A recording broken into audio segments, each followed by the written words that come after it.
fragmentary records recovered from sealed Administratum data vaults and partially restored picked captures from multiple Forge worlds indicate the repeated appearance of humanoid figures whose presence was accompanied by systemic sensory disruption. Vox logs from astropathic relay stations show abrupt signal collapse without physical damage. Witness accounts describe personnel losing spatial awareness, experiencing acute nausea, and suffering psychological distress in the absence of visible threat. In several cases, Auspex systems recorded null readings where biological signatures should have been present. Scattered testimonies from planetary governors and Imperial Guard commanders during the early Great Crusade reference silent agents, deployed only under extreme authorization. These references are deliberately vague, often redacted, and inconsistently classified. Several reports include the same phrase rendered in multiple Gothic dialects, a void in the soul. This terminology appears repeatedly across unrelated archives, suggesting a standardized internal designation rather than folklore. The origin of the individuals who would become Culexus Assassins is inseparable from the phenomenon of the pariah gene. This mutation, exceptionally rare among human populations, produces individuals who exist as psychic nulls. Unlike ordinary humans, pariahs possess no presence within the warp. Their existence actively suppresses warp activity in their vicinity, producing discomfort, fear, or outright panic in those sensitive to psychic phenomena. Even baseline humans often react with instinctive revulsion, despite being unable to articulate the cause. During the early expansion of humanity and the Age of Strife, pariahs were frequently ostracized or exterminated. Many cultures interpreted their effect as a curse, spiritual contamination, or demonic influence. On worlds where psykers held religious or political authority, nulls were often executed at birth. On other planets, they were isolated or abandoned, leading to extremely low survival rates. As a result, early Imperial records contain only scattered references to their existence. It was during the early Great Crusade that Imperial authorities began to systematically identify and catalogue pariah individuals. This effort was driven in part by the Emperor of Mankind's long-term strategic awareness of the threat posed by uncontrolled psykers and warp entities. While the Black Ships were tasked with harvesting psykers for sanctioning or sacrifice, a parallel and far more secretive program began to isolate nulls from the wider population. The exact date of the Culexus Temple's formal establishment remains classified. Lexicanum sources place its operational emergence during the late Great Crusade, but evidence suggests experimental deployments occurred earlier. Unlike other assassin temples, which often recruited from specific warrior cultures or elite institutions, the Culexus Temple relied almost entirely on covert acquisition. Pariah children were removed from their worlds without record, often before adolescence, and transferred to hidden facilities beyond the reach of standard Imperial oversight. Early life for a Culexus initiate was defined by extreme isolation. Even within Imperial installations, their presence caused distress among staff. To mitigate this, facilities were staffed primarily by servitors, automata, and heavily conditioned personnel. Training environments were sterile, controlled, and intentionally devoid of unnecessary human contact. This was not merely precautionary. Prolonged exposure to a pariah can result in severe psychological degradation in ordinary humans. Physical development among Culexus initiates varied widely depending on origin world, but training rapidly standardized their capabilities. Nutrition, skeletal reinforcement, and muscular conditioning were regulated to produce lean, efficient bodies, optimized for endurance rather than brute force. While height and mass were not uniform, most adult operatives fell within a narrow functional range suitable for infiltration and close quarters engagement. Unlike other assassin temples, the Culexus did not emphasize early weapons mastery. Instead, initial conditioning focused on psychological suppression. Pariahs naturally evoke emotional reactions, but untrained individuals often experience uncontrolled feedback, amplifying hostility in their surroundings. Initiates were trained to regulate their movements, posture, and behavioral cues to minimize detection until deliberate engagement was required. This training included extended sensory deprivation, cognitive restructuring, and exposure to controlled psychic stimuli. Records indicate that some initiates were deliberately placed near restrained psykers to observe the null effect under measured conditions. These trials were frequently lethal for the psykers involved, a fact noted without moral commentary in Mechanicus logs. Surviving data suggests this process was instrumental in teaching operatives how to modulate proximity and focus to achieve desired suppression effects. Social development among Culexus initiates was minimal by design. Interpersonal bonds were discouraged, and names were often stripped from records, replaced by numeric or alphanumeric identifiers. This practice reduced emotional attachment and simplified administrative erasure if an operative was lost or compromised. By adulthood, most Culexus assassins exhibited limited affective expression and highly compartmentalized cognition. It is important to note that this emotional suppression was not the result of inherent incapacity. Pariahs are fully human in neurological terms. Rather, it was an imposed survival mechanism. An operative capable of empathy but trained to control it was considered more reliable than one rendered psychologically inert. This distinction becomes relevant when analysing later Inquisition commentary. The formal induction into the Culexus Temple occurred only after an initiate demonstrated sustained control over their null aura. Failure at this stage resulted in termination or permanent internment, depending on the severity of instability. Successful candidates were subjected to surgical augmentation and the implantation of neural interfaces designed to synchronize with Temple-issued war gear. By the end of this process, the individual ceased to exist as a civilian or even a soldier in the conventional sense. They became a weaponized absence, a mobile dead zone within the warp, deployed only under the highest authorization. Their early life, culture, and identity were considered irrelevant to operational function and deliberately erased from Imperial memory. What remained was a sanctioned void, shaped by necessity rather than ideology. A tool created not to inspire loyalty or fear, but to nullify forces that could not be fought by conventional means. In the Imperium's calculus of survival, the Culexus assassin was never meant to be understood, only deployed. The most defining trait of a Culexus assassin is not physical, mechanical, or martial, but metaphysical. Each operative exists as a psychic null, an absolute absence within the warp. This condition is not passive. The presence of a Culexus actively suppresses warp resonance, collapsing psychic manifestations rather than deflecting or resisting them. Unlike counter-psyker technologies that rely on dampening fields or disruptive interference, the null aura of a Culexus is intrinsic and continuous. This absence manifests in measurable ways. Psykers exposed to a Culexus experience progressive loss of concentration, followed by psychic feedback, hemorrhaging, or total power inversion. Astropathic links fail. Demonic manifestations destabilize or dissipate entirely. Even warp entities of significant magnitude show signs of distress or disorientation when brought into close proximity. Importantly, this effect does not require conscious activation. It is constant, intensifying only through proximity or deliberate focus. For non-psyker humans, the experience is different but no less severe. Prolonged exposure produces unease, nausea, irrational fear, and social aversion. Many individuals report the sensation of something fundamentally wrong, though they are unable to articulate it. This reaction is instinctive and consistent across cultures, suggesting a hardwired neurological response to warp absence rather than learned behavior. Physically, Culexus assassins are unremarkable by Astartes standards.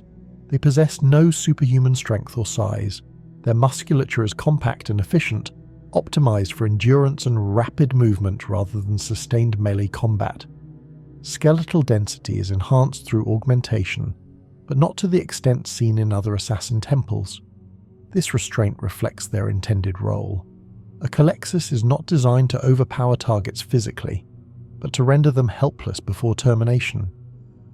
Dermal pallor is common, though not universal. largely attributed to prolonged isolation and artificial lighting during training. Hair growth patterns vary, but most operatives maintain minimal hair to facilitate helmet interface and neural plug access. Ocular coloration often appears muted or washed out, an effect noted in multiple picked captures, though this is not conclusively linked to the pariah gene itself. Scarring is minimal. Culexus training emphasizes avoidance over endurance, and injuries sustained during conditioning are typically fatal. Survivors represent a narrow band of physiological compatibility. Surgical markings are present but concealed beneath the bodysuit interface. These include neural ports at the base of the skull and along the spinal column, allowing direct integration with temple wargear. The most visually distinctive element of a Culexus Assassin is the animus speculum. This device is mounted within the operative's helmet and interfaces directly with the neural cortex. The animus speculum functions as a psychic focusing apparatus, amplifying the natural null effect of the operative and projecting it outward in a controlled cone. While the pariah aura suppresses warp activity passively, the animus speculum weaponizes this absence. When activated, the animus speculum channels psychic energy drawn from nearby psykers, demons, or warp-saturated environments and annihilates it upon contact. This does not produce a conventional discharge. Instead, the targeted entity experiences catastrophic psychic implosion. Psykers subjected to the animus speculum often exhibit spontaneous cranial rupture, neural liquefaction, or complete neurological shutdown. Daemonic targets frequently destabilize, collapsing into inert warp residue or dispersing entirely. The effectiveness of the animus speculum scales with the psychic strength of nearby entities. In environments saturated with warp energy, the device becomes exponentially more lethal. This characteristic makes Culexus Assassins uniquely suited for operations against sorcerers, warp cult leaders, and demonic hosts, but also extremely dangerous to deploy indiscriminately. Friendly psykers within range are equally affected, necessitating strict operational isolation. The animus speculum requires continuous neural synchronization. Any disruption to the interface risks feedback that can incapacitate or kill the operative. As a result, Culexus Assassins undergo extensive conditioning to maintain cognitive stability under extreme psychic pressure.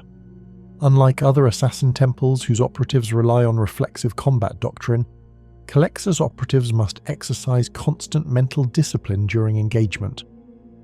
Complementing the animus speculum is the Culexus bodysuit. This armor is not designed to provide heavy ballistic protection. Instead, it serves as an environmental stabilizer and containment system. The suit regulates temperature, circulatory efficiency, and neural feedback, mitigating the physical strain imposed by prolonged null exposure on the operative themselves. The bodysuit incorporates phase disruption fields that obscure the operative's presence on auspex and visual sensors. While not true invisibility, this technology renders the assassin difficult to track, particularly in environments already destabilized by warp suppression. Movement appears erratic or distorted, further contributing to enemy disorientation. The suit also includes a specialized respirator and filtration system. This is not solely for environmental hazards, but to isolate the operative from atmospheric contaminants that could interfere with neural interface stability. Culexus missions often occur in warp-tainted zones where conventional life support systems fail or become compromised. Primary armament beyond the animus speculum is the psych-out grenade. These devices contain refined psych-out material derived from null-based substances. When detonated, they produce a localized null field that temporarily suppresses psychic activity within the blast radius. Psykers caught within this field experience immediate power collapse, while demonic entities may be forcibly banished or rendered inert. Unlike conventional grenades, psych-out devices produce minimal physical damage. Their purpose is control, not destruction. This allows a Culexus assassin to shape the psychic environment, isolating targets or neutralizing hostile support before direct engagement. Secondary weapons are deliberately simple. Neural shredders and execution blades are commonly issued, optimized for rapid termination once a target is incapacitated. These weapons are not ornate, and lack the ritual embellishments seen in other temples, functionality and reliability are prioritized above symbolic value. It is notable that Culexus Assassins do not employ long-range firearms as primary weapons. Their effectiveness diminishes with distance, as the null aura and animus speculum require proximity to exert maximal effect. Engagement doctrine emphasizes infiltration, sudden appearance, and immediate neutralization of high-value psychic targets. The psychological impact of a Culexus assassin is considered a weapon in itself. Enemy forces frequently break formation or retreat upon exposure, even before casualties occur. Vox transcripts record panic, confusion, and loss of command coherence among units that include psykers or warp-dependent assets. This effect compounds rapidly, turning limited engagements into decisive collapses. Maintenance of Culexus wargear is handled exclusively by Mechanicus adepts sworn to extreme secrecy. These individuals undergo partial lobotomization and memory partitioning to prevent knowledge leakage. Even among the Adeptus Mechanicus, understanding of the animus speculum's full operation is fragmented, with no single magos possessing complete schematics. Deployment of a Culexus assassin requires authorization at the highest levels of Imperial command. Their presence poses inherent risk to allied psykers, astropaths, and navigators. As a result, operations are carefully timed and geographically isolated. In several recorded instances, entire Imperial task forces were repositioned to accommodate a single Culexus insertion. In sum, the distinctive traits and equipment of the Culexus assassin reflect a singular design philosophy. They are not soldiers, champions, or symbols. They are engineered absences, shaped to erase the most dangerous threats to the Imperium's survival. Every aspect of their physiology, psychology, and armament exists to support that function, without excess or ornamentation. The psychological profile of a Culexus assassin is shaped less by temperament and more by enforced structure. Pariah individuals do not inherently lack emotion, empathy, or cognition.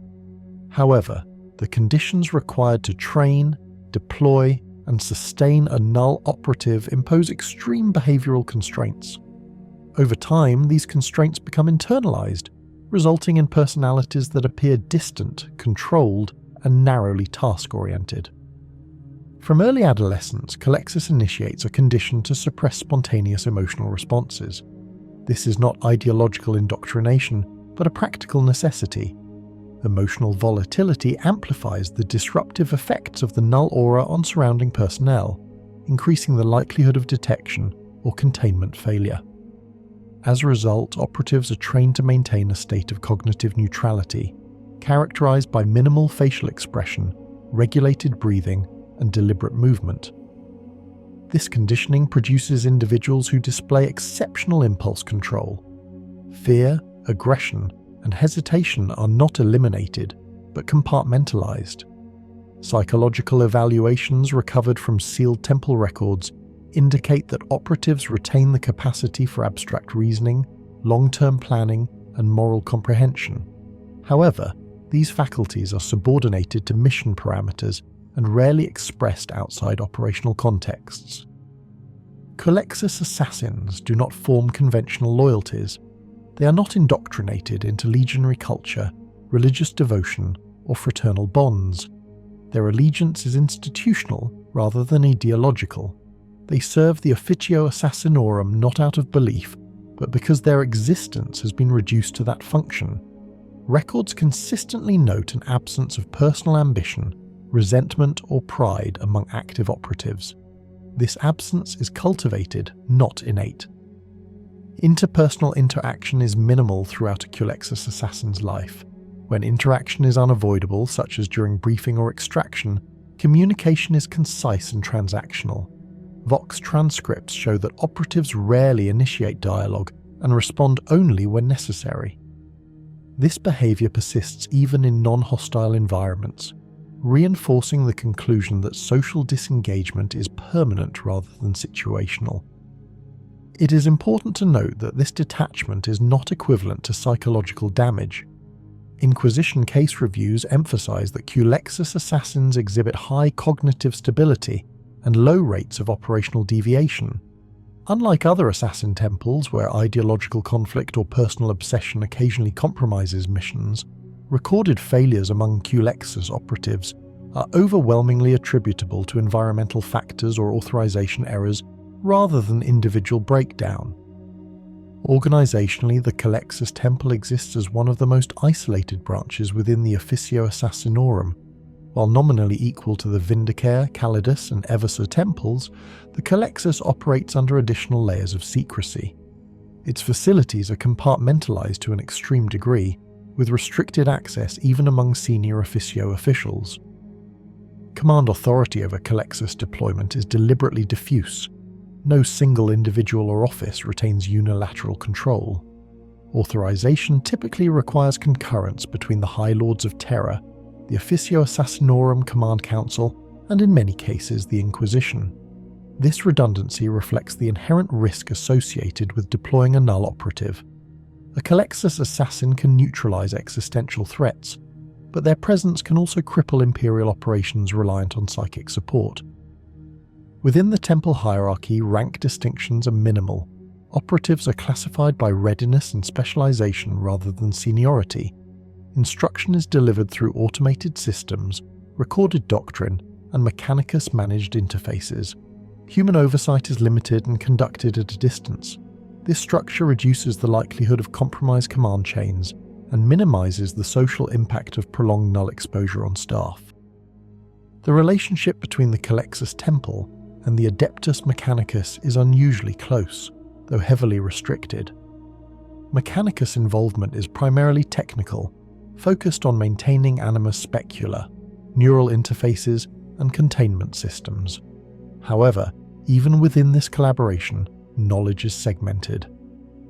No Magos possesses a complete understanding of Culexus technology or training doctrine.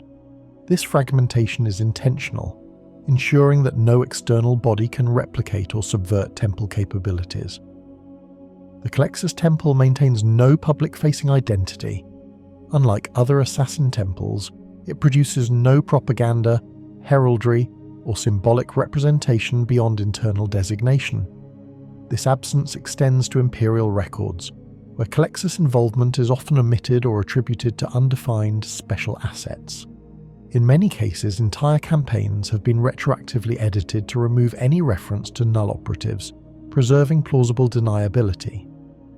From a strategic perspective, the Imperium does not view the Culexus assassin as a reusable asset in the conventional sense.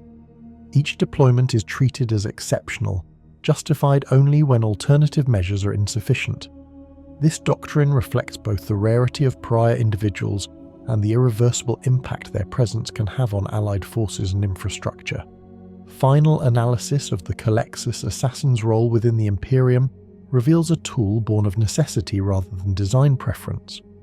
In a civilization increasingly dependent on psychic infrastructure, warp travel, and astropathic communication, the existence of a weapon that negates these systems represents a calculated contradiction. The Imperium accepts this contradiction because the threats it faces are existential.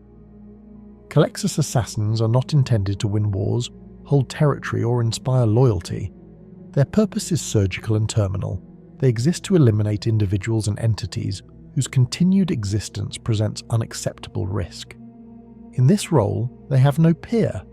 No other Imperial force can reliably neutralize alpha-level psykers, daemonic hosts, or warp-corrupted leaders with comparable efficiency. At the same time, the Culexus Temple embodies the Imperium's willingness to erase its own humanity in pursuit of survival. The individuals who become Culexus assassins are denied identity, community, and legacy. They are rendered invisible not only to the warp, but to history itself. Their successes are unrecorded, their failures redacted, and their deaths unacknowledged. This erasure is not accidental. It is a structural feature of the Temple's design.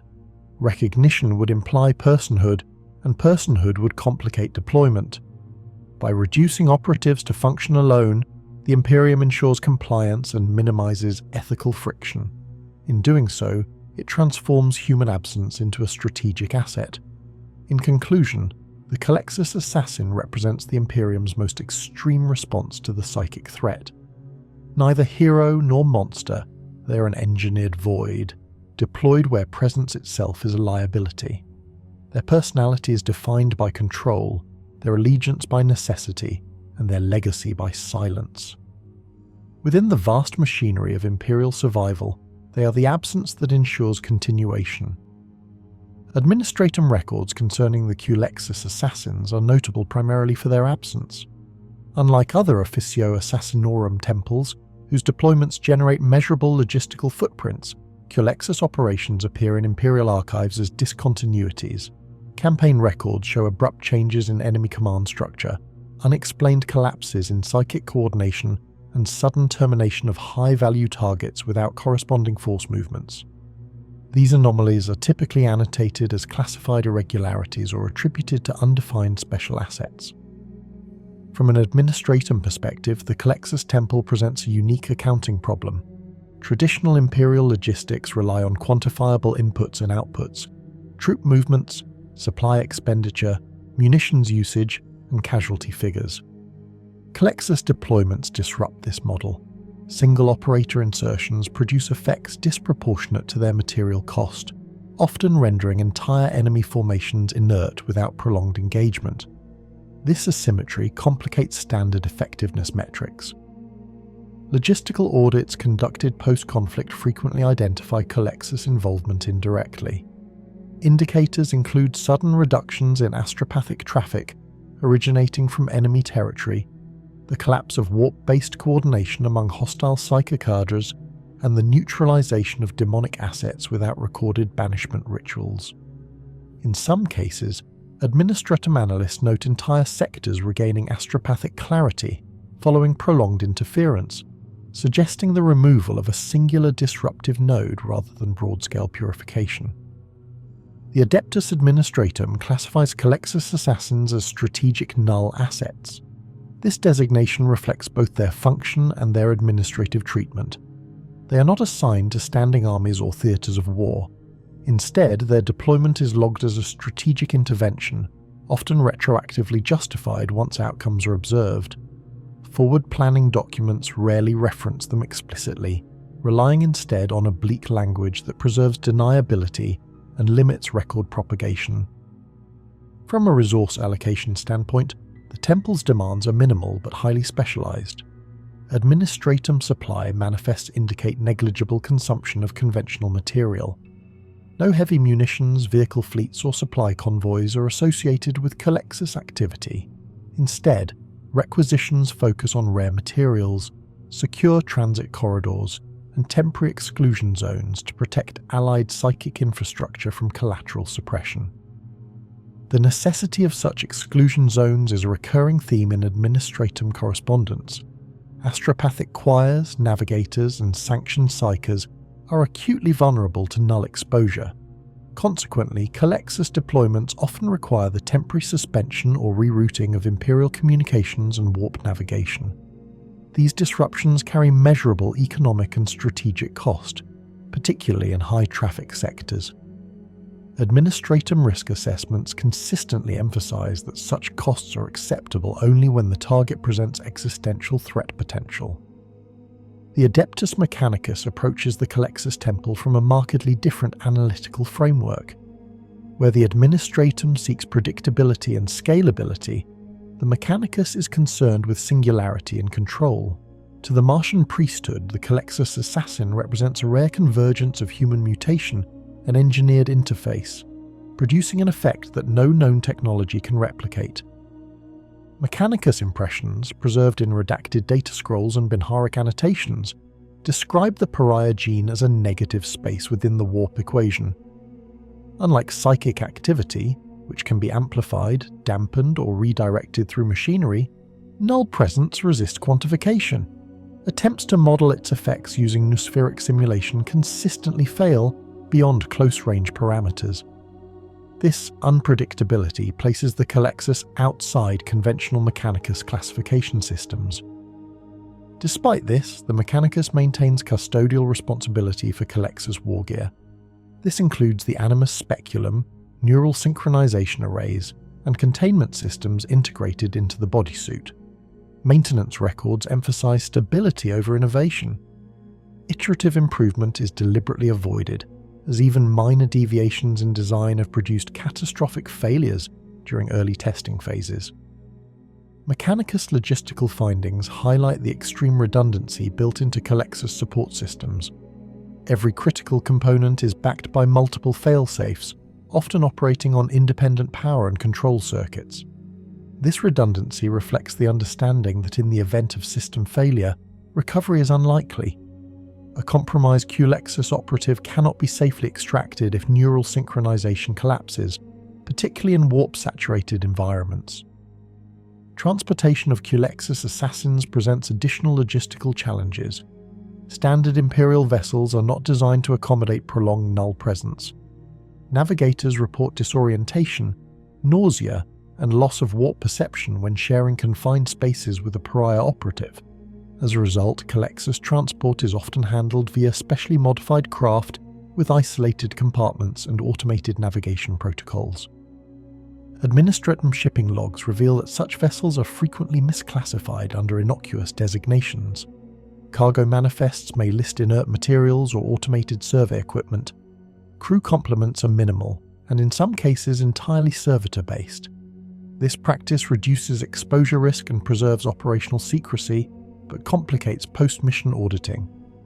One recurring Administratum concern is the scalability of Culexus deployment.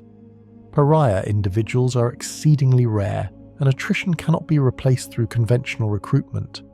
Census data from across the Imperium indicates that fewer than 1 in several billion humans exhibit null characteristics of sufficient magnitude for temple use.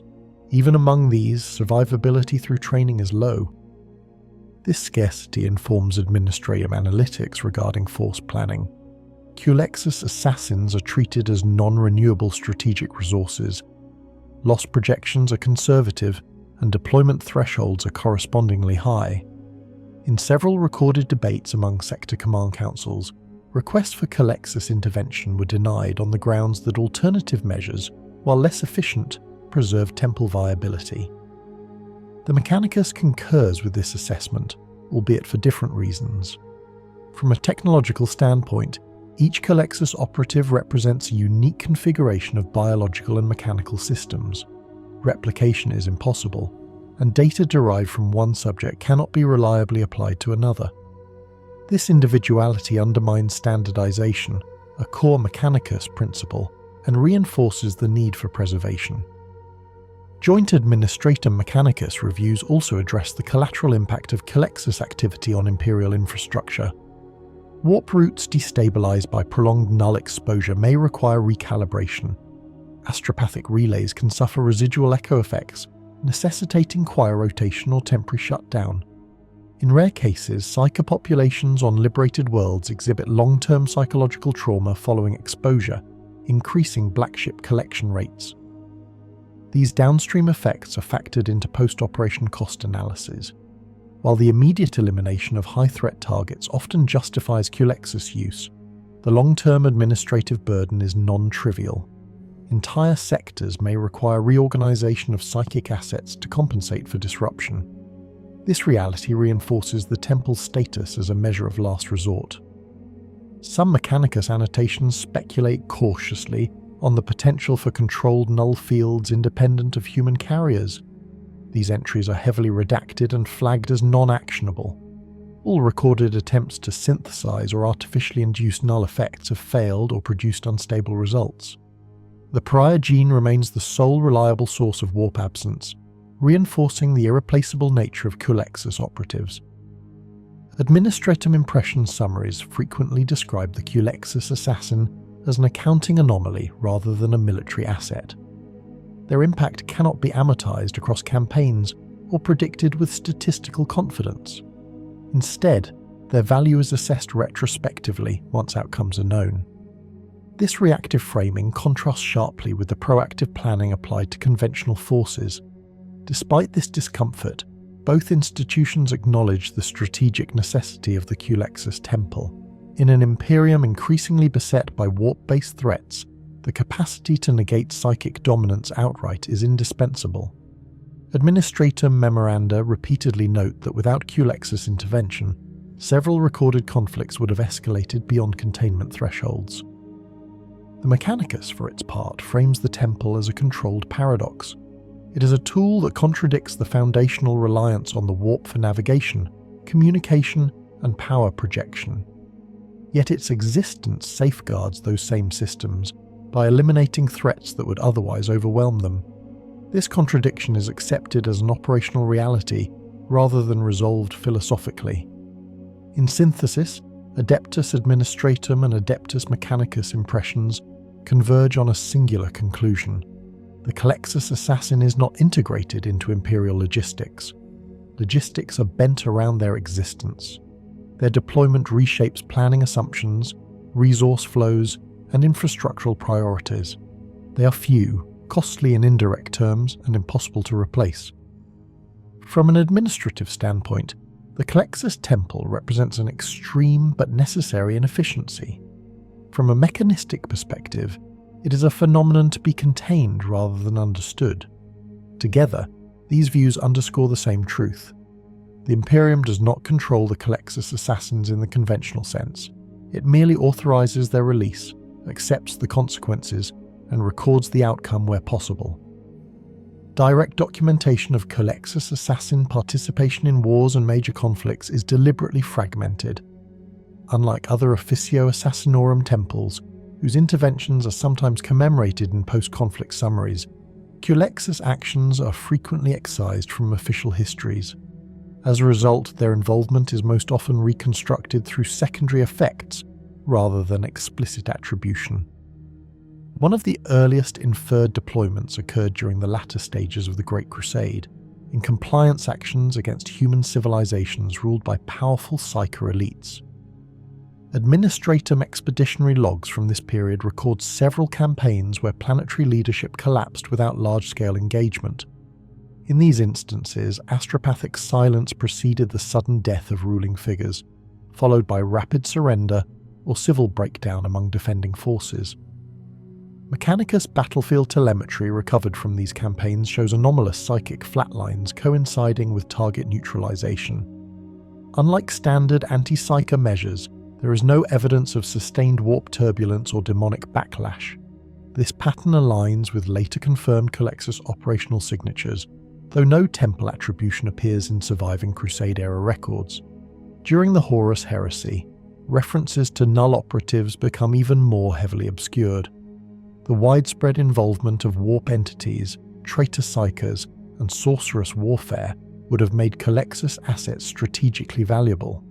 However, the political fragmentation of the Imperium during this period severely disrupted Officio Assassinorum command cohesion. Several post-heresy Inquisition reconstructions suggest that limited Culexus deployments occurred against traitor legion sorcerers and warp cult leaders, particularly during the Shadow Crusades. These reconstructions rely on circumstantial evidence, including sudden loss of warp coordination within traitor forces and unexplained deaths of psyker commanders during otherwise stalemated engagements. These attributions remain unconfirmed, but are considered plausible by later Administratum analysts. More concrete documentation emerges during the Scouring. As loyalist forces pursued fleeing traitor elements into the Eye of Terror's periphery, Imperial records note the targeted elimination of sorcerer lords whose continued existence threatened regional stability. In several cases, these eliminations occurred without recorded loyalist casualties or prolonged combat, suggesting the involvement of a specialized asset rather than conventional forces. One of the most frequently cited confirmed instances of Culexus deployment occurred during the suppression of the Nephilim Warp Coven in Millennia 32. Administratum records describe a prolonged campaign against a psyker-dominated enclave whose leadership maintained sector-wide influence through astropathic coercion and daemonic pacts. Conventional military action failed repeatedly, with Imperial forces suffering catastrophic losses due to psychic assault. Authorization for Culexus intervention was granted following joint Administratum and Inquisition review. Subsequent records indicate that within a single planetary rotation, the Coven's ruling conclave ceased all warp activity. Surviving members were found comatose or deceased, with no evidence of physical trauma. Demonic manifestations dissipated without banishment rites. The Enclave collapsed within days, and Imperial forces encountered minimal resistance during occupation. Adeptus Mechanicus observers attached to the campaign recorded localized warp nullification zones, coinciding with the deaths of Coven leaders. These zones dissipated rapidly, leaving no lasting warp scar. This absence of residual contamination was cited as a significant deviation from standard anti-demonic operations, and later used as a diagnostic marker for identifying Culexus involvement in other conflicts. Another documented deployment occurred during the Macarian heresy, specifically during the latter stages of the rebellion, when multiple traitor warlords employed sanctioned and unsanctioned psykers to coordinate fleet movements. Administratum fleet logs show abrupt breakdowns in enemy navigation and communication following a classified insertion operation. Within days, several traitor flagships were rendered inoperable or destroyed due to miscalculated warp translations. Although no direct attribution appears in official battle summaries, cross-referencing transport anomalies, authorization signatures, and post-conflict redactions strongly suggest Culexus involvement. Notably, the Imperial task force involved temporarily suspended all astropathic activity during the operation, a precaution consistent with null asset deployment. Culexus Assassins are also believed to have been deployed during several Black Crusades, though documentation remains inconsistent. In particular, during the 12th Black Crusade, Administratum after-action reports referenced the sudden disappearance of multiple Chaos sorcerers who had been coordinating ritual activity across subsector space. These disappearances coincided with the collapse of several warp storms that had previously resisted containment. In these cases, the lack of surviving witnesses and the absence of recovered war gear complicate attribution.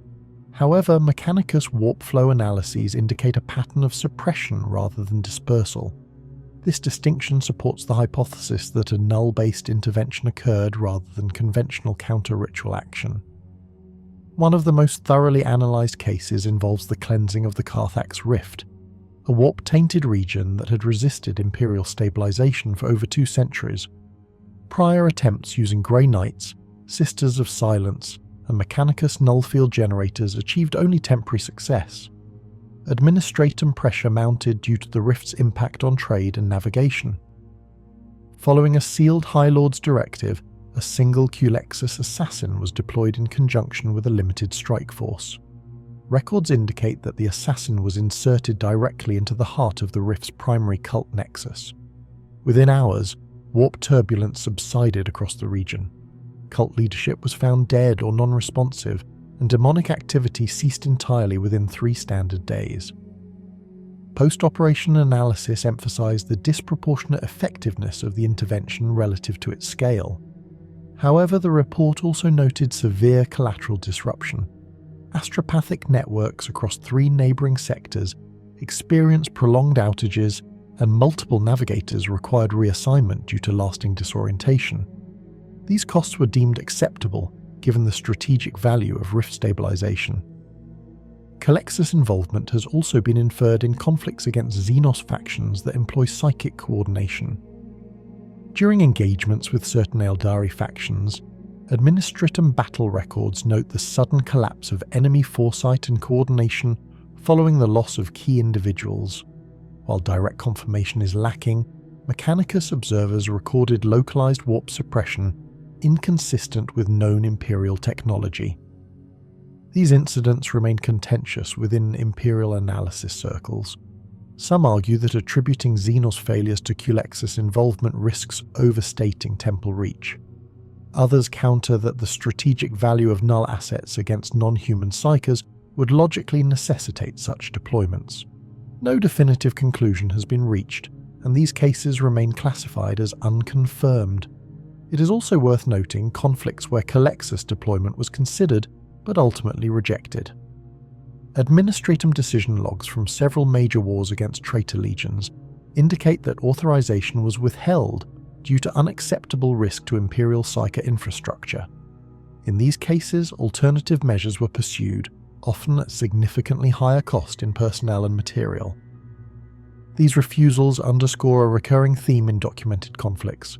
Culexus Assassins are not deployed simply because they are effective. They are deployed when failure to act would result in unacceptable escalation. Their use reflects desperation rather than preference. Across all documented and inferred wars and battles, a consistent pattern emerges. Culexus Assassins are employed not to win engagements through attrition, but to remove keystone elements upon which enemy resistance depends. Their interventions are brief, decisive, and followed by rapid strategic shifts rather than prolonged combat. From the perspective of Imperial record-keeping, this makes their impact difficult to narrate. Wars do not end with a Culexus charge or a battlefield victory. Instead, they fracture, dissolve, or abruptly lose coherence. Enemy command structures fail. Psychic dominance evaporates. What follows is often described as mopping up, pacification, or restoration, with little emphasis on the initiating event. In reviewing these conflicts collectively, Administratum and Mechanicus analysts converge on a restrained conclusion. Wherever the Imperium has faced enemies whose power derives primarily from the warp, and where sudden, disproportionate collapse has occurred without traceable cause, the possibility of Culexus involvement must be considered, yet confirmation remains elusive by design.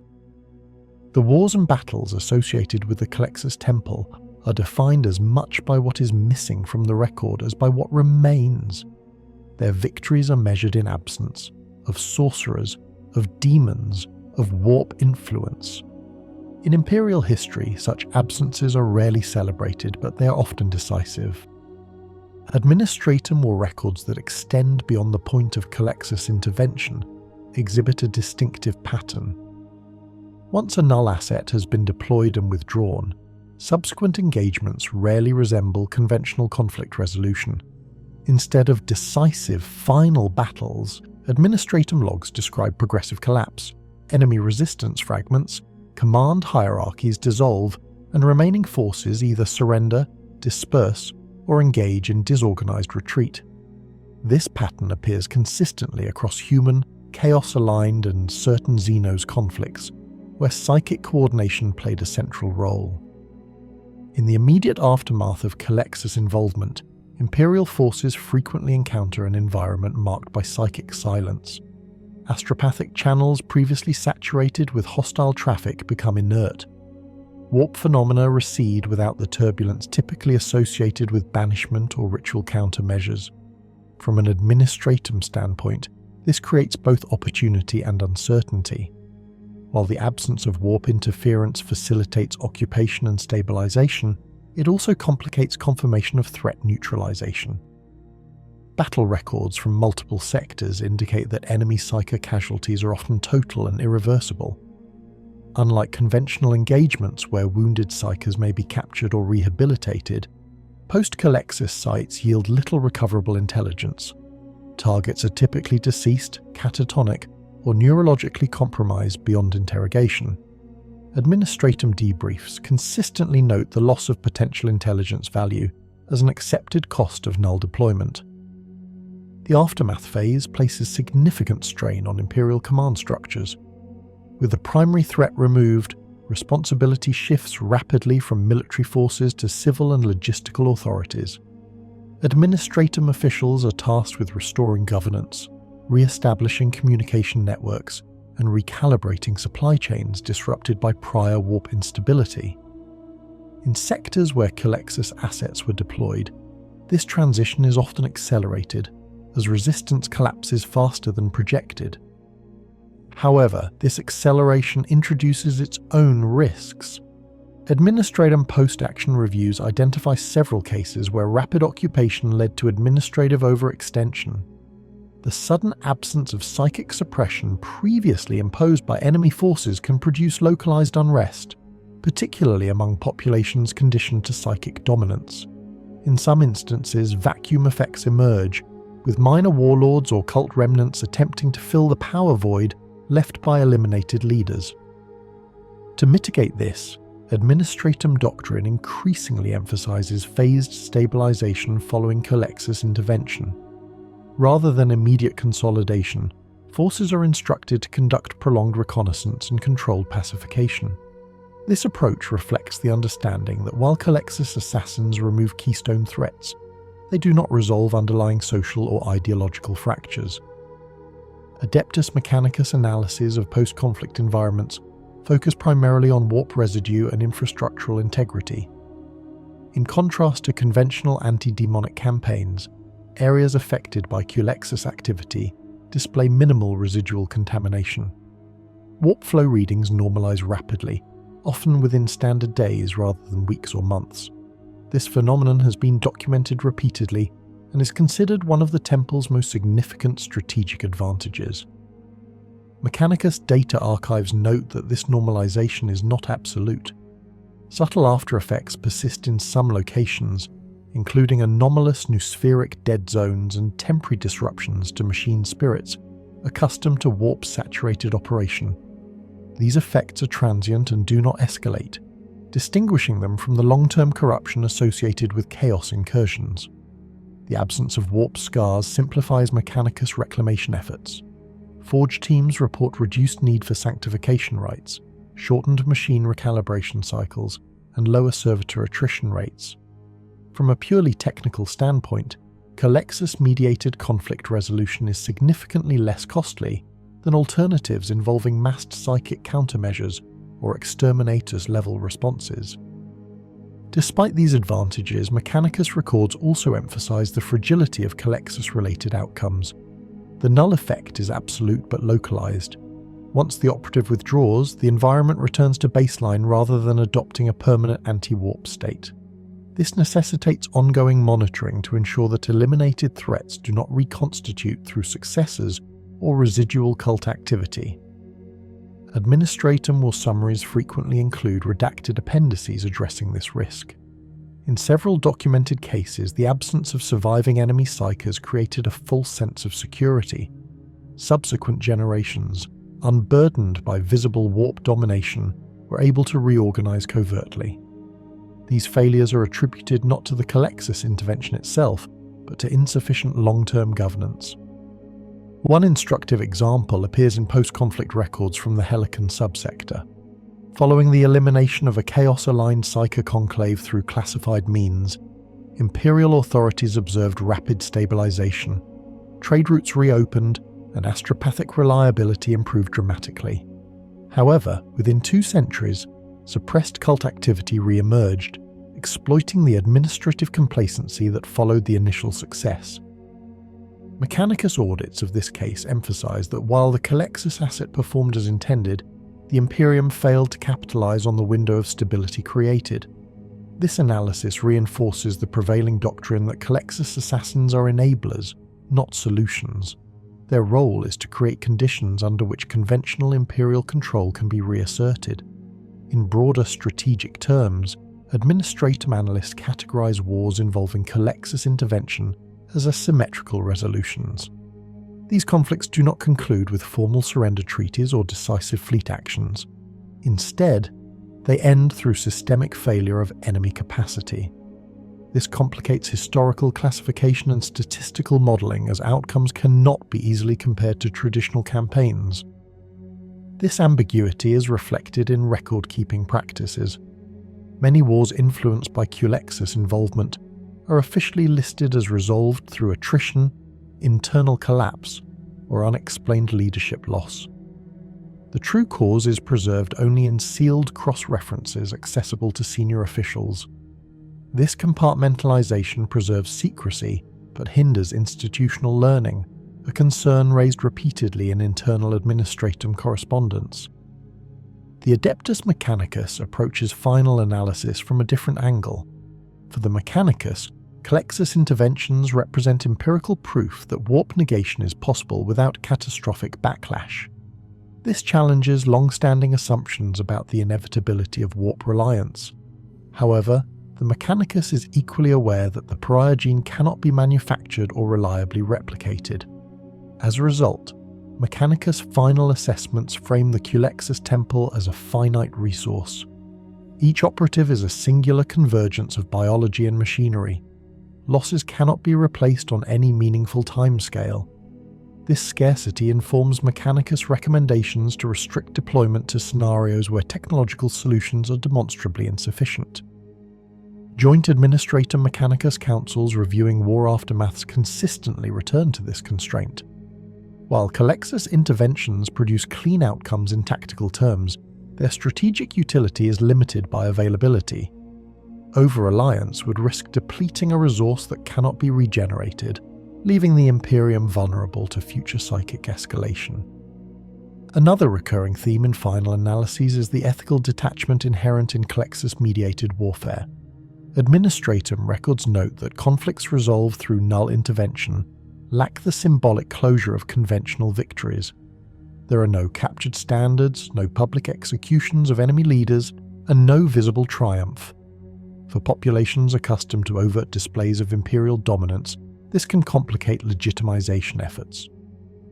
To address this, Administratum propaganda divisions often construct alternative narratives, emphasizing heroic guard actions or decisive fleet engagements. The true mechanism of victory remains concealed.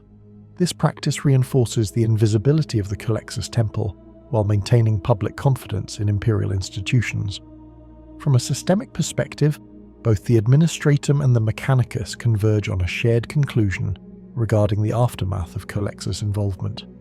The Temple's effectiveness lies not only in what it removes, but in what it prevents.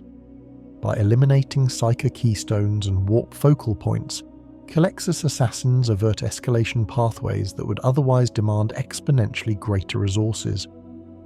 At the same time, their use introduces administrative complexity, delayed intelligence yield, and long-term governance challenges. These costs are diffuse and difficult to quantify, but they recur with enough consistency to inform policy. As a result, final authorization reviews increasingly emphasize post-conflict planning as a prerequisite for Culexus deployment. In synthesizing wars, battle records, and aftermaths, the Administratum characterizes the Culexus Assassin as a catalyst rather than a combatant. Their presence initiates irreversible processes, but does not dictate final form. Success depends on the Imperium's ability to act decisively within the stability window created. The Adeptus Mechanicus, in its closing assessments, adopts more restrained language. To the priesthood of Mars, the Culexus Temple represents a controlled anomaly. It is tolerated because it works, not because it aligns with doctrinal purity. The Mechanicus accepts the temple as a necessary deviation, carefully bounded and meticulously maintained. Together, these perspectives form a cohesive final analysis. The wars touched by the Culexus Assassins are marked by abrupt endings, muted aftermaths, and administrative challenges that extend far beyond the battlefield. Their interventions are efficient, silent, and strategically decisive, but never complete in isolation.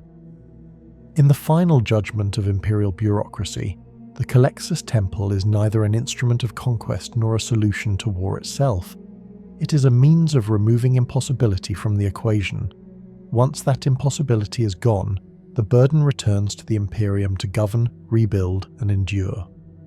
Inquisition records concerning the Culexus Assassins are neither absent nor fragmentary in the way Administratum archives are. Instead, they are excessive, layered, and internally contradictory. Multiple ordos maintain parallel files on null operatives, often unaware of one another's full scope. This redundancy reflects the Inquisition's habitual distrust, but also the difficulty of forming a unified interpretive framework around a phenomenon that undermines the warp itself. From the earliest Ordo Malleus annotations, Culexus Assassins are categorized not as weapons, but as environmental anomalies. Inquisition observers do not describe them primarily by action or result, but by effect.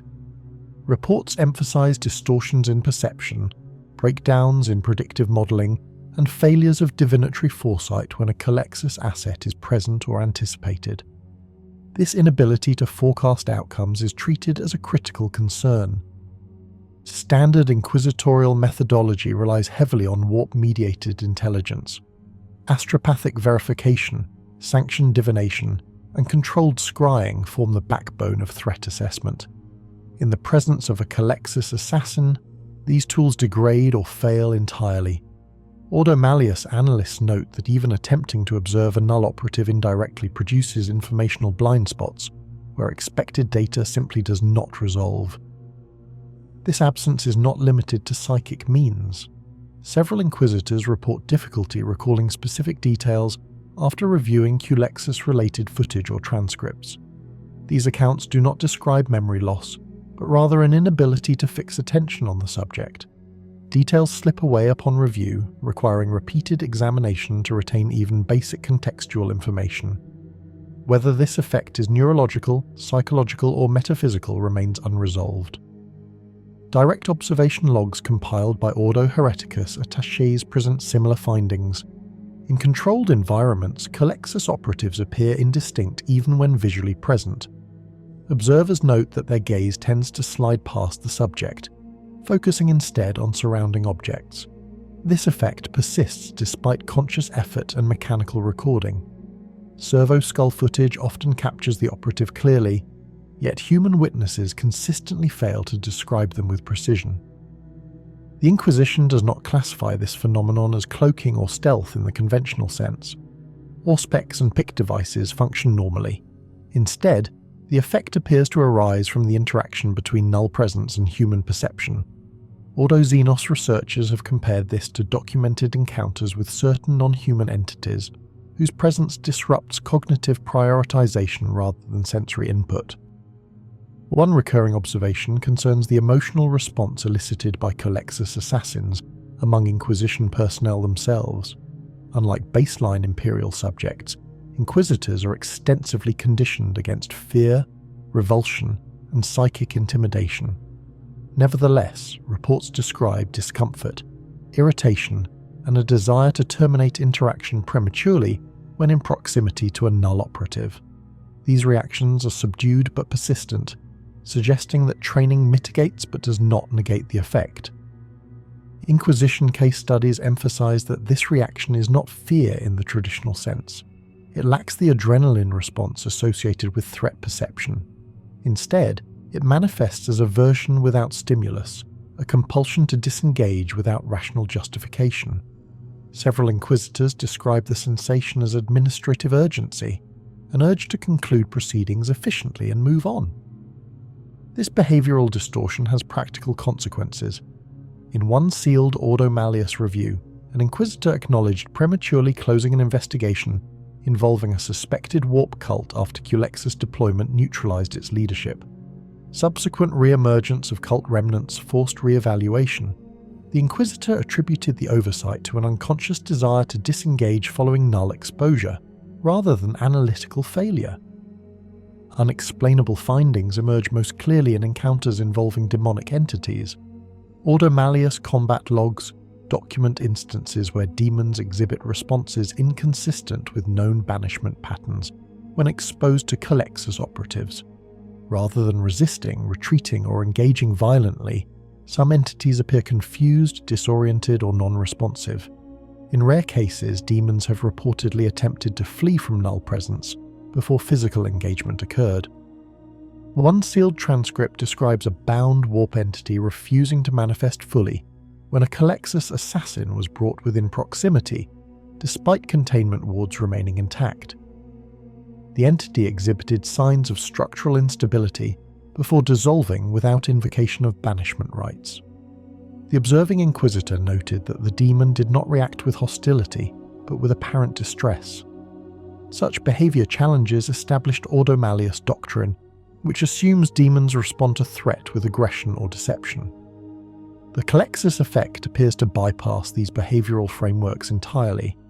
This has led some inquisitorial scholars to propose that null presence does not threaten demons in a conventional sense, but undermines the metaphysical conditions required for their existence. Further complicating analysis are reports involving psychic blanks of lesser magnitude. Sisters of Silence and untrained pariahs produce suppression effects, but Inquisition comparisons show that Culexus operatives generate qualitatively different outcomes. The animus-enhanced null field appears to interact with warp phenomena in ways that exceed simple negation, producing cascading failures rather than localized dampening. Several Ordo Malleus analysts caution against extrapolating from these findings. They note that sample sizes are extremely limited and conditions vary widely. Nevertheless, the persistence of anomalous outcomes across unrelated incidents suggests that the Culexus phenomenon cannot be fully explained by existing models of warp interaction. Ordo Xenos archives contribute additional unexplainable observations. In engagements involving psychic Xenos species, Inquisition monitors recorded unexpected behavioral shifts following suspected Culexus deployment. Certain species exhibited withdrawal responses atypical for their known psychology.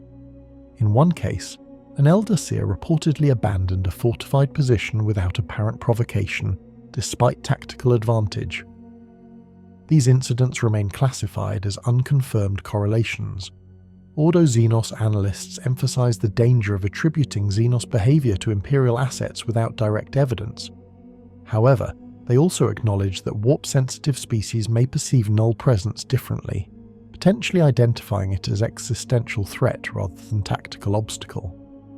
One of the most controversial Inquisition findings concerns temporal irregularities. A small number of reports suggest discrepancies between recorded timelines and witness accounts surrounding Culexus operations. These discrepancies are subtle, involving minor inconsistencies in event sequencing rather than overt time displacement. Nevertheless, Ordo Kronos flagged several such cases for further study before its dissolution. In these instances, events immediately preceding null deployment appear compressed or indistinct in recollection. Witnesses struggle to establish precise order of actions despite clear records. Ordo Kronos analysts propose that warp absence might disrupt temporal perception indirectly, given the warp's role in non-linear time experience. This hypothesis remains speculative and unsupported by experimental data. Another recurring anomaly involves sanctioned psykers who survive proximity to Culexus operatives. In rare cases where exposure was brief and non-lethal, surviving psykers report altered perception of the warp afterward. Some describe it as quieter or less responsive. Others report difficulty accessing abilities previously mastered. These effects may be temporary or permanent, and no consistent recovery pattern has been identified. The Inquisition treats these accounts cautiously. Psychological trauma, suggestion, and post-conflict stress could explain many reported symptoms. However, neurological scans in several cases revealed no damage consistent with psychic burnout. This raises the possibility that null exposure may induce subtle changes in warp attunement rather than outright injury. Inquisition impressions of the Culexus Temple itself are ambivalent. While its utility is unquestioned, its opacity generates persistent unease. Inquisitors assigned oversight roles report frustration with Temple protocols, which limit access to operatives, training data, and deployment rationale. Requests for clarification are often met with redaction or deferral to Officio Assassinorum authority. This lack of transparency conflicts with Inquisition doctrine, which prioritizes comprehensive knowledge of all Imperial assets. Some Inquisitors have argued that the Temple represents an unacceptable blind spot within the Imperium's security architecture. Others counter that this blind spot is precisely what makes the Culexus effective, both operationally and metaphysically. The most unexplainable finding recorded in Inquisition archives is the consistent failure to predict the long-term consequences of Culexus intervention. While immediate outcomes are often favourable, secondary and tertiary effects resist modelling. Predictive frameworks that perform reliably in conventional conflicts break down when null assets are introduced.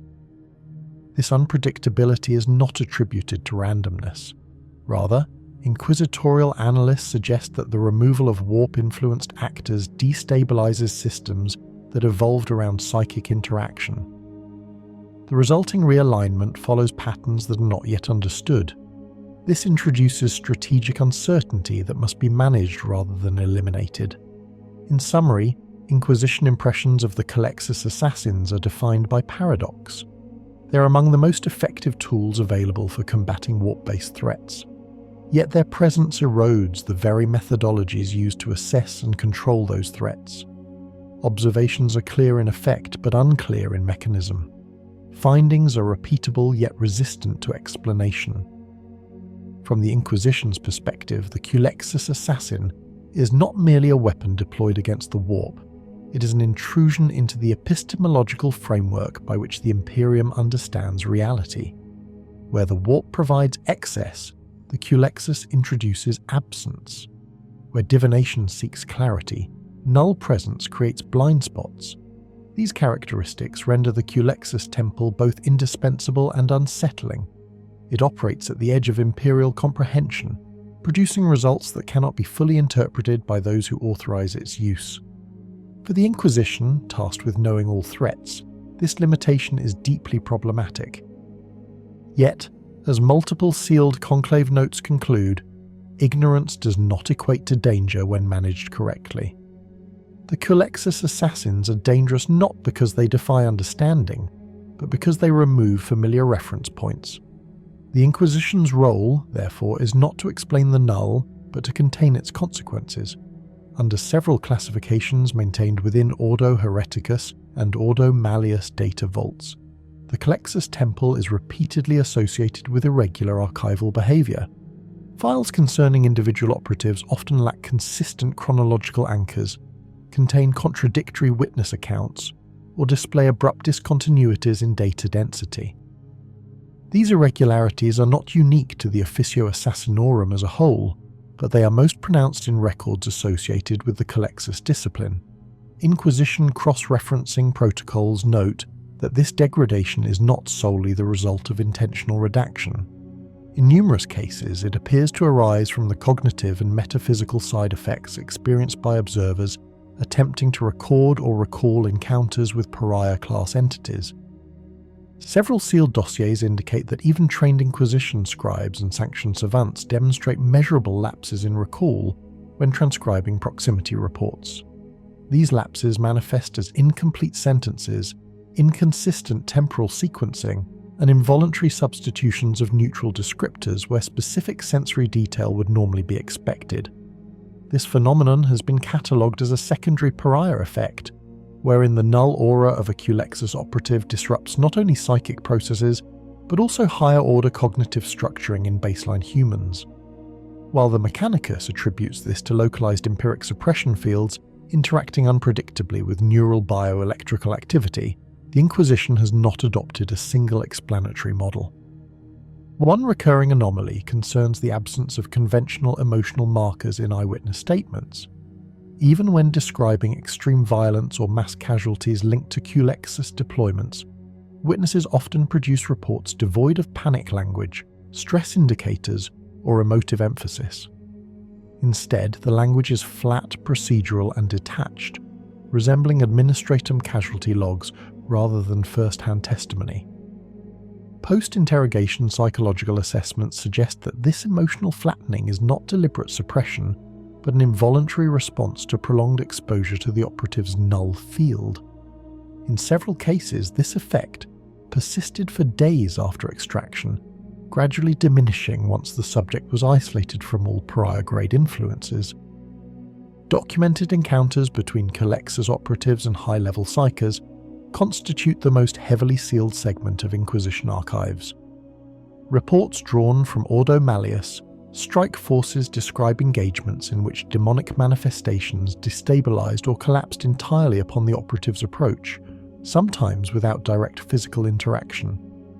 These accounts are marked by a consistent inability to quantify distance, duration, or sequence of events.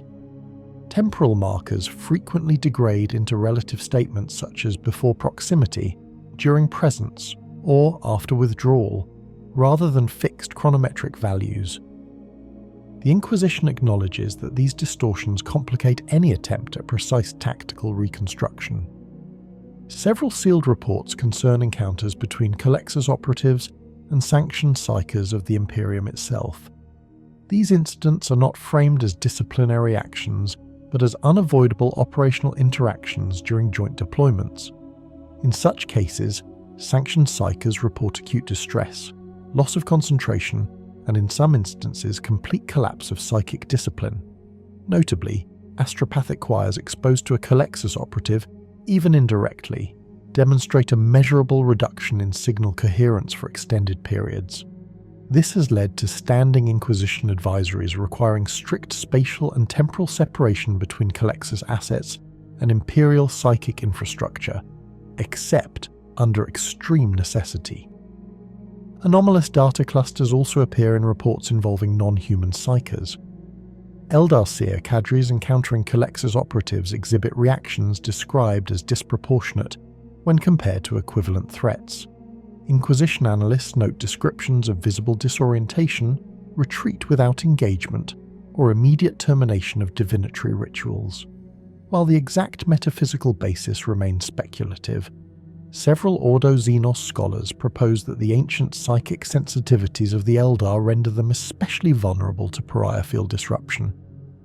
These conclusions remain unconfirmed, as direct experimentation is neither ethical nor feasible under Imperial doctrine. Sealed encounter logs from conflicts involving the forces of chaos show a recurring pattern in which warp-based entities demonstrate avoidance behaviors inconsistent with prior threat assessments. Demonic incursions have been recorded altering vector paths, abandoning summoning loci, or prematurely collapsing manifestation anchors when a Culexus operative is introduced into the operational theatre. The Inquisition cautions that such outcomes should not be interpreted as evidence of invulnerability or universal effectiveness.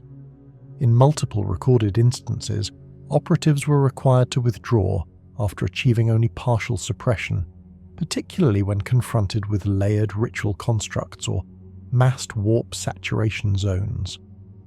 One particularly notable sealed report references an engagement in which a Culexus operative entered a warp-tainted structure where conventional auspex and psychic detection systems had failed entirely. Internal pict feeds recorded intermittent visual data loss, accompanied by severe auditory distortion. Upon retrieval, the operative was physically intact, and the structure was rendered inert of all warp activity. However, no clear record exists of the operative's actions within the interior. The absence of internal data has led to extensive debate within Ordo Malleus circles regarding the limits of empirical observation when pariah fields intersect with high-density warp phenomena. In several cases, Inquisition archives reference encounters that were never intended to occur. These involve unplanned proximity between Culexus operatives and civilian populations during emergency redeployments or extraction failures. Civilian testimony from these events is characterized by extreme vagueness. Descriptions of the operative are inconsistent, often reduced to references such as a gap, a presence, or something missing. Follow-up investigations reveal no evidence of mass hysteria or coordinated fabrication. Instead, analysts conclude that the pariah effect actively interferes with perceptual encoding, resulting in memory records that lack definable form. Sealed reports also document rare instances of hostile reactions from Imperial forces unfamiliar with the nature of the Culexus Temple. In these encounters, frontline units misinterpreted the effects of the null aura as enemy psychic attack, leading to momentary breakdowns in command cohesion. Subsequent disciplinary reviews emphasize that such incidents are failures of briefing rather than operational misconduct. As a result, the Inquisition has advocated for increased compartmentalized awareness among senior commanders when Culexus assets are present, without expanding broader dissemination that could compromise secrecy. Anomalies extend beyond direct encounters and into long-term archival behavior. Inquisition data vault audits note that files associated with Culexus operatives require disproportionately frequent integrity checks.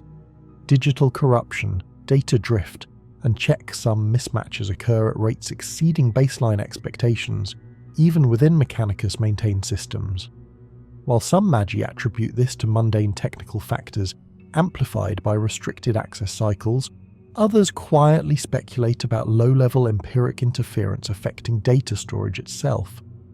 This hypothesis remains unverified and is treated with caution due to its implications. Several sealed files reference encounters with entities classified as blanks or nulls outside the Officio Assassinorum. Comparative analysis indicates that while all pariahs produce disruptive effects, the intensity and focus exhibited by trained Culexus operatives is distinct. Inquisition observers describe their presence as not merely suppressive but actively erosive to warp-derived structures. This distinction has led to unconfirmed speculation that the Temple's conditioning and war gear do more than channel an innate trait, potentially amplifying it beyond natural parameters. No definitive evidence supports this claim, and official doctrine maintains that all effects are inherent to the operative. Documented encounters involving Culexus operatives and relic-grade psychic artifacts are among the most heavily restricted. In several cases, artifacts previously deemed stable exhibited unpredictable behavior or complete inertness in proximity to an operative. While this outcome is often tactically advantageous, it complicates containment protocols and has resulted in at least 2 instances where relics could no longer be reactivated for study. The Inquisition remains divided on whether this constitutes acceptable collateral loss or an unacceptable depletion of strategic assets. A subset of sealed reports concerns encounters that defy conventional categorization. These include instances where warp activity ceased without the confirmed presence of a Culexus operative, only for subsequent investigation to reveal signs consistent with null field suppression. In such cases, deployment records are incomplete or absent. Some analysts speculate about unsanctioned or unrecorded activations of Culexus assets, while others propose the existence of unknown pariah-grade individuals operating beyond established Imperial structures. These theories remain unsubstantiated and are treated as analytical outliers rather than actionable intelligence. Across all documented encounters, one consistent observation persists. Culexus operatives leave minimal narrative footprint. Battles involving their presence often lack the dramatic escalation patterns seen in other engagements. Instead, records describe abrupt collapses of enemy capability, sudden silences in psychic channels, and a rapid return to baseline conditions following extraction. From an Inquisition perspective, this absence of spectacle is itself a defining anomaly. It challenges conventional threat modeling and complicates efforts to integrate Culexus operations into broader strategic narratives. As a result, sealed Inquisition reports repeatedly caution against over-reliance on precedent when assessing Culexus deployment outcomes. Each encounter is treated as context-specific, influenced by variables that resist standardization. While patterns exist, they are statistical rather than experiential, emerging only through aggregate analysis rather than individual accounts. This has reinforced the Inquisition's long-standing position that the Culexus Temple represents a necessary but fundamentally disruptive element within Imperial power structures, one whose full implications remain only partially understood. In the aggregate, this does not present the Culexus Assassins as anomalous, due to excess or unpredictability of violence, but due to their capacity to erase, distort, or invalidate the very frameworks through which violence is normally observed and recorded. From the Inquisition's sealed perspective, this quality is both their greatest strategic value and their most enduring epistemological problem. Within the highest classification strata maintained by the Holy Ordos, material relating to the Culexus Temple transitions from fragmented observation into deliberate silence.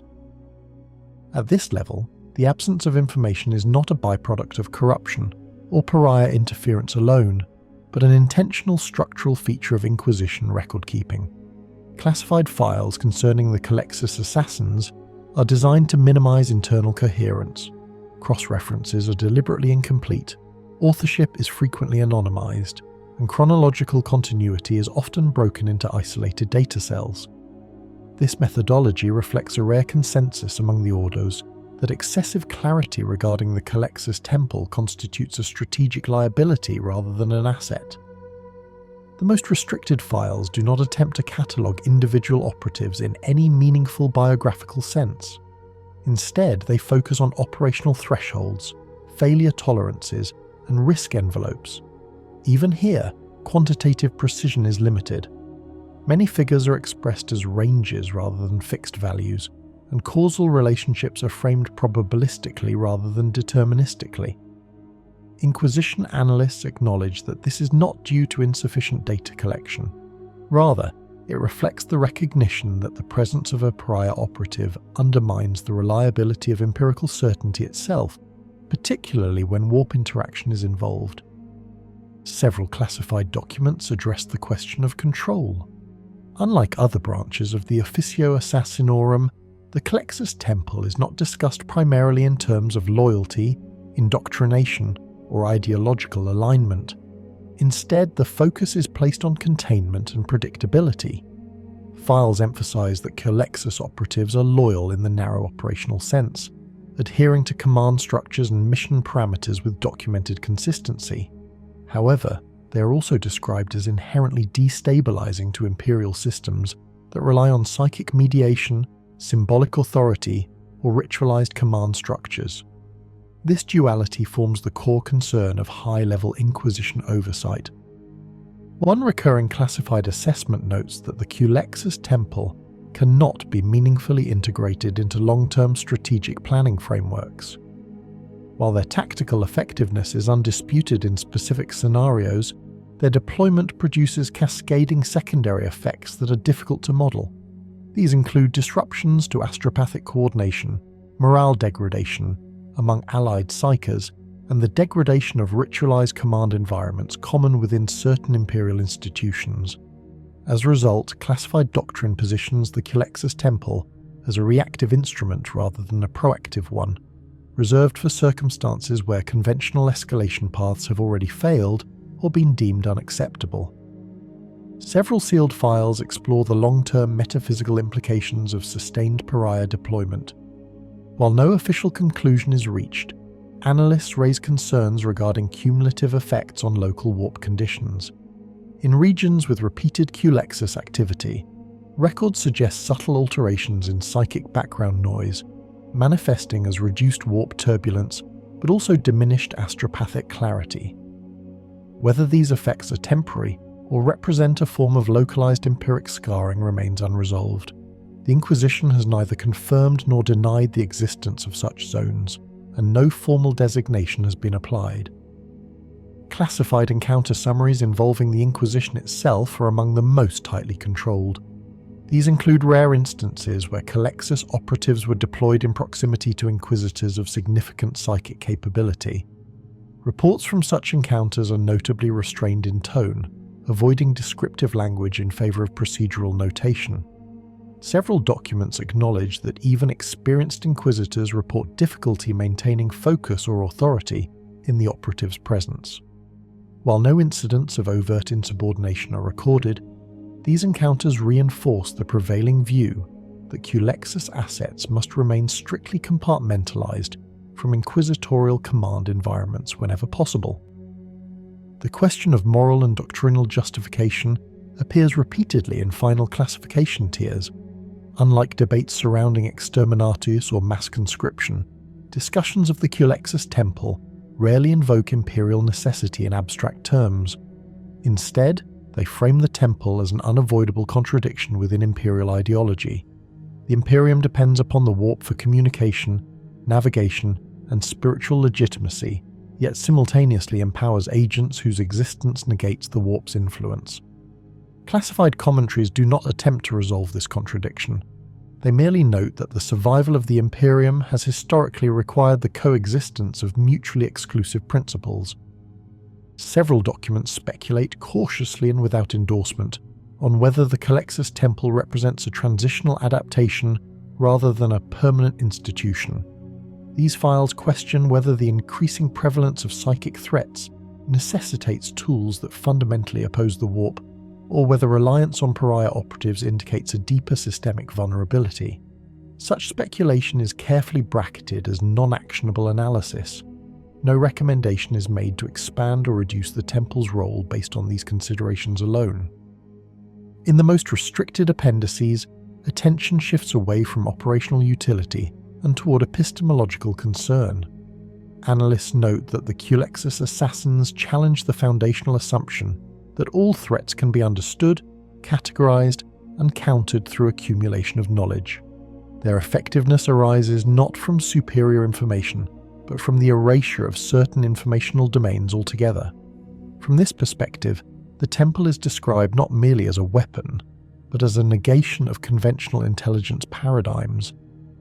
Final classification files emphasize that this quality complicates oversight. Traditional mechanisms of audit, review, and doctrinal refinement rely on stable records and shared understanding. The Culexus Temple resists both. As a result, the Inquisition's relationship with the Temple is characterized less by governance than by negotiated tolerance. Boundaries are enforced through protocol rather than comprehension, and trust is operational rather than philosophical. In concluding assessments, Inquisition perspectives converge on a restrained but definitive position. The Culexus Assassins are neither celebrated nor condemned within classified doctrine. They are treated as a structural necessity whose existence reveals as much about the Imperium's limitations as its strengths. Their deployment is acknowledged as effective, their loyalty as reliable, and their consequences as disruptive. None of these qualities are viewed as contradictions. Instead, they are accepted as coexisting attributes of an instrument designed for circumstances where clarity itself becomes a liability. The final notes in several top-tier files caution future custodians of these archives against seeking narrative closure. The Culexus Temple does not lend itself to coherent myth-making or moral resolution. Attempts to frame their role within traditional heroic or tragic structures are identified as analytical errors. From the Inquisition's highest vantage point, the Temple's true function is not merely to eliminate psychic threats, but to impose absence where presence would otherwise dominate. In this sense, the Ultimate Inquisition assessment does not define the Culexus Assassins by what they do, but by what they remove.